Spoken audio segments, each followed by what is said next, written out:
Projek kali ni saya menggunakan barang yang terpakai kat rumah saya. First, saya pakai charger.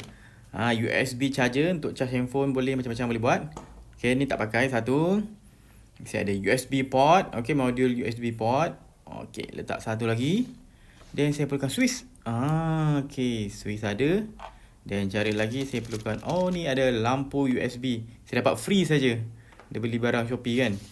Saya pergi, saya nak wire USB Type-C untuk handphone. Okay, saya design dulu casing dia menggunakan software 3D design. Sebab korang boleh gunalah kreativiti korang, guna kayu ke apa untuk buat dunia casing. Okay, saya pun print 3D. Okay, siap. Dekat 16 jam saya tunggu untuk print total benda ni. Okay, siap. Comel lah tu. Dia ada 2 part saya buat. Okay, bagi dia print habis dulu. Okay, settle. Tapi kita kena treat dulu sebab dia tak berapa kemas kan. Jadi first saya buat luar dulu.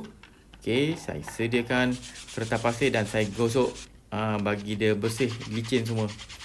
Selicin yang mungkin lah yang saya boleh buat. Okay, bucu-bucu semua jangan bagi dia tajam. Saya gunakan epoxy putty, jenis gam epoxy ni. Saya gabungkan dan saya akan gunakan gam ni untuk lekatkan komponen-komponen yang saya ada design tadi. Sebab saya tak boleh nak terus buat sekaligus seketul. Saya buat part by part. Okey, gamkan gitu. Lebihan tu saya colek kat tepi supaya kemas dia punya gam dia tu. Saya akan gunakan gam epoxy putty ni untuk semua projek saya ni. Okey, bagi lekat, lepas tu saya kemaskan. Saya gam, lepas tu saya kemaskan. Yang USB port ni pun saya gunakan putty ni juga.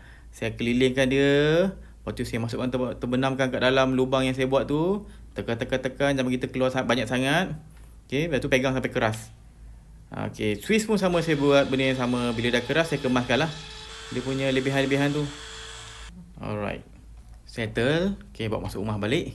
Okey, first saya tak nak guna USB ni port tadi sebab saya ada extension USB, lagi senang. Okey, saya nak masukkan USB extension ni kat dalam tiang ni, macam menara ni, supaya saya nak letak lampu atas tu. Saya tarik hujung yang male dia bawa keluar kat bawah ni. Yang female punya saya letak kat atas ni sebab nak cocok lampu USB nanti. Saya gunakan epoxy putty yang sama untuk lekatkan USB ni dalam lubang yang saya buat tu. Bila dah keras, saya biarkan dan saya potong wayar untuk connect dengan saya punya switch. Okey, saya ambil yang wayar warna hitam dan putih. Itu yang power dalam USB ni. Dan saya connectkan satu terminal, pilih satu terminal, saya ambil terminal positif, connectkan positif ni, dan satu lagi bahagian yang connect pada male punya, saya pun connect juga terminal positif dia. Connect satu lagi terminal dan settle. Ini USB charging hub saya lekatkan dekat dalam casing yang saya dah buat ni. Alright.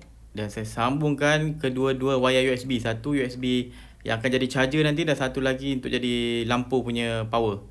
Okay, settle. Saya gunakan gam yang sama, epoxy putty.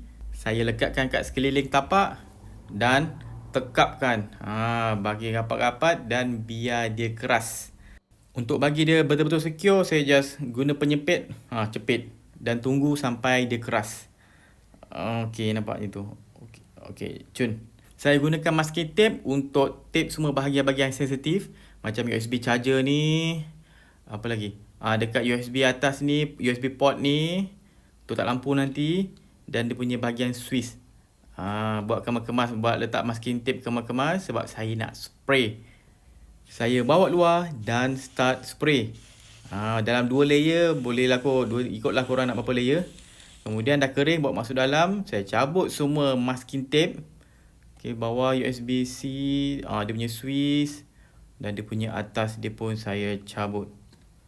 Okey, dan saya cocokkan dia punya USB lampu USB tu.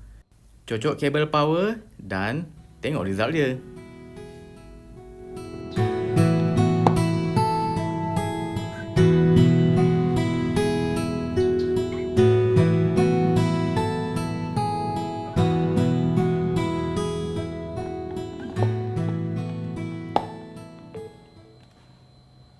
Settle projek charger handphone plus lampu meja.